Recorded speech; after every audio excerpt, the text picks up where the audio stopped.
कि गर्मी बढ़ रही है, उसके सबसे बड़े कारणों में से एक कारण है लोगों का जीवन शैली। और लोगों का जीवन शैली में सबसे मुख्य कारण है लोगों के द्वारा मांसाहारी भोजन का उपयोग और उपभोग। हम जानते हैं कि दुनिया में दो तरह के लोग रहते हैं इस समय। एक तो ऐसे लोग हैं जो जीवन में बचपन से लेकर और उम्र के आखिरी दिन तक शाकाहारी हैं, और एक ऐसे भी लोग हैं दुनिया में जो बचपन से लेकर और उम्र के आखिरी दिन तक मांसाहारी हैं। तो भारत के और दुनिया के वैज्ञानिकों ने जो अध्ययन किया तो पाया कि जो लोगों की जीवन शैली में मांस खाना बहुत ज्यादा है, जो बहुत ज्यादा मांस का उपयोग करते हैं, जो बहुत ज्यादा मांस का उपभोग करते हैं, उनके कारण दुनिया में सबसे ज्यादा गर्मी बढ़ रही है। अगर उस गर्मी के बढ़ने को कोई अंक से निरूपित किया जाए और मैं आपको समझाने के लिए एक सरल अंक का उपयोग करूं तो ऐसे समझ लीजिए कि दुनिया में 20 कारण हो सकते हैं, 50 कारण हो सकते हैं गर्मी बढ़ने के। उनमें सबसे बड़ा कारण है मांस का उत्पादन और उसका उपभोग। तो मांस का उत्पादन करने वाले जो देश और मांस का उपभोग करने वाले जो देश हैं वो सबसे ज्यादा गर्मी बढ़ा रहे हैं। अब इस गर्मी बढ़ाने को प्रतिशत में अगर मैं बताने की कोशिश करूं तो मान लीजिए 100% कुल अंक होते हैं, तो इसमें 25% गर्मी बढ़ रही है वो मांसाहारी लोगों के जीवन शैली के कारण बढ़ रही है। 18% जो गर्मी बढ़ रही है वो दुनिया में फालतू गाड़ियां चलाने से और बिना जरूरी यात्राएं करने से बढ़ रही है।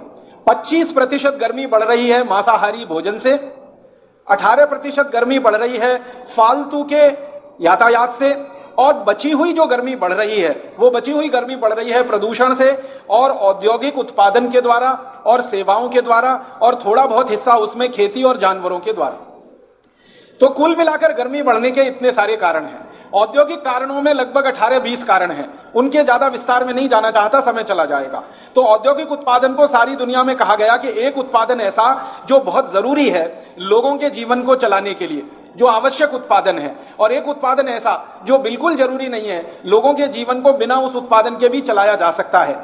जैसे मैं एक उदाहरण दूं कि हम खाना खाते हैं तो खाना खाने के लिए चावल का उत्पादन करना पड़ता है, गेहूं का उत्पादन करना पड़ता है, चने दाल सब्जियों का उत्पादन करना पड़ता है, फलों का उत्पादन करना पड़ता है, हमें सूखे मेवों का उत्पादन करना पड़ता है। तो इस उत्पादन को माना जाता है यह जरूरी उत्पादन है।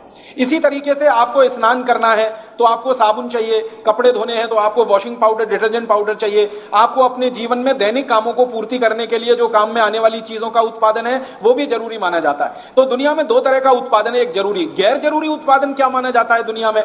उदाहरण के लिए आप अपने घर में रेफ्रिजरेटर का इस्तेमाल करते हैं तो ये रेफ्रिजरेटर का सारी दुनिया में उत्पादन गैर जरूरी माना जाता है। माने अगर रेफ्रिजरेटर ना भी बने तो भी हमारा जीवन चलाया जा सकता है। इसी तरह से एयर कंडीशनर में हम रहते हैं तो एयर कंडीशनर का उत्पादन गैर जरूरी माना जाता है। तो गैर जरूरी उत्पादन में मैंने दो उदाहरण दिए, रेफ्रिजरेटर है, एयर कंडीशनर है, और जरूरी उत्पादन में मैंने कहा चना, चावल, दाल, मटर आदि आदि चीजें हैं। तो जो जरूरी उत्पादन है हमारे लिए और सारी दुनिया के लिए, उसके द्वारा जो गर्मी बढ़ रही है वो मात्र 18% है, और जो गैर जरूरी उत्पादन के द्वारा दुनिया में गर्मी बढ़ रही है वो लगभग 32% है। तो 32% गर्मी बढ़ रही है दुनिया में ऐसी वस्तुओं के उत्पादन से जो हमारे और दुनिया के ज्यादा काम की नहीं है, विलासिता की वस्तुएं जिनको हम कह सकते हैं। तो विलासिता की वस्तुओं का उत्पादन करके 32% गर्मी बढ़ रही है, जरूरी वस्तुओं का उत्पादन करके 18% गर्मी बढ़ रही है, 25% अकेली गर्मी बढ़ रही है मांस का उत्पादन करके, और बची हुई जो गर्मी का हिस्सा है वो हमारे फुटकर क्रियाकलापों से बढ़ती रहती है, जिसमें मैंने एक क्रियाकलाप बताया था ट्रांसपोर्टेशन, यातायात। उसमें से एक यातायात जो बहुत जरूरी है और एक यातायात जो बिल्कुल काम का नहीं है, जो गैर जरूरी है। तो ऐसे करके दुनिया में सारा बंटवारा हुआ।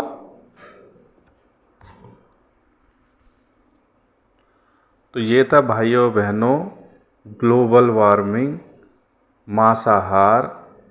ग्लोबल वार्मिंग बढ़ने के लिए मांसाहार सबसे बड़ा जिम्मेवार है।